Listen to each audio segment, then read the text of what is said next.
এই বিশাল জনসমুদ্রের উদ্দেশ্যে আমি বলতে চাই, আপনারা কি জাতির ভাগ্যের পরিবর্তন চান?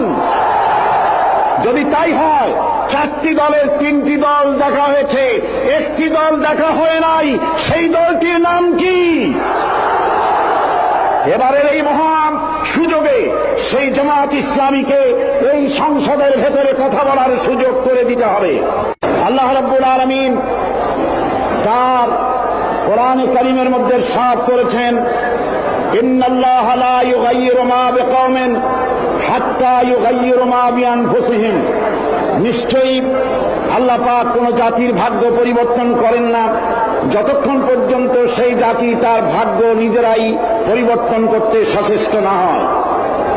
ভাগ্য পরিবর্তনের জন্য প্রয়োজন দেশের প্রচলিত আইনের পরিবর্তন, আর সে আইন হতে হবে আল্লাহ রাব্বুল আলামিনের আইন।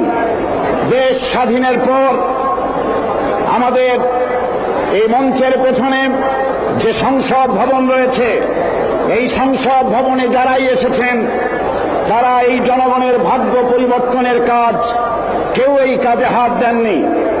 অবশ্য আমাদের দেশে আর কোন জিনিসের উৎপাদন কম আর বেশি হোক না হোক, রাজনৈতিক দলের উৎপাদন খুবই বেশি। আমাদের দেশে বর্তমানে 250 রাজনৈতিক দল মাত্র কাজ করছে। এদের ভিতরে এমন দলও আছে যাদের নেতা এবং তাদের সেক্রেটারি সভাপতি কোথায় থাকেন তা খোঁজ করার জন্য তুলারাশির লোক দিয়া বাটি চালান দিয়েও খোঁজ করে পাওয়া যায় না। বর্তমান এই অবস্থায় দেশে বিদেশে সকলেরই জানা, এতগুলি দলের মধ্যে 4টি দল হল প্রধান। এই 4টি দল বিগত 26 বছরের ভেতরে 3টি দল ক্ষমতায় এসেছেন। এই 3টি দল তারা ক্ষমতায় এসে জনগণের ভাগ্য পরিবর্তন করুক আর নাই করতে পারুক, নিজেদের ভাগ্য দক্ষ এবং সুনিপুণতার সাথে নিজেদের ভাগ্যের পরিবর্তন করেছেন। দুর্নীতিকে জাতীয়করণ করে বিদায় নিয়েছেন।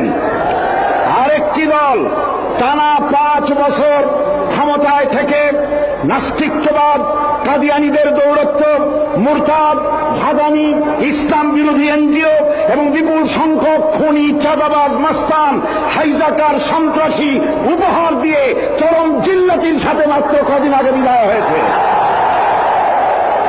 সুতরাং এই অবস্থায় জাতির ভাগ্যের পরিবর্তনের বড় রকম সুযোগ এখন জনগণের হাতের মুঠোয়। এই বিশাল জনসমুদ্রের উদ্দেশ্যে আমি বলতে চাই, আপনারা কি জাতির ভাগ্যের পরিবর্তন চান? যদি তাই হয়, 4টি দলের 3টি দল দেখা হয়েছে, একটি দল দেখা হয় নাই, সেই দলটির নাম কি? এবারের এই মহান সুযোগে সেই জামাত ইসলামীকে এই সংসদের ভেতরে কথা বলার সুযোগ করে দিতে হবে। 72-এর শাসনতন্ত্র পুনরুদ্ধারের মাধ্যমে জাতির কল্যাণ হবে না। 76-এর শাসনতন্ত্র দিয়ে জাতির কল্যাণ হবে না। জাতির কল্যাণ হতে পারে ভাগ্যের উন্নয়ন।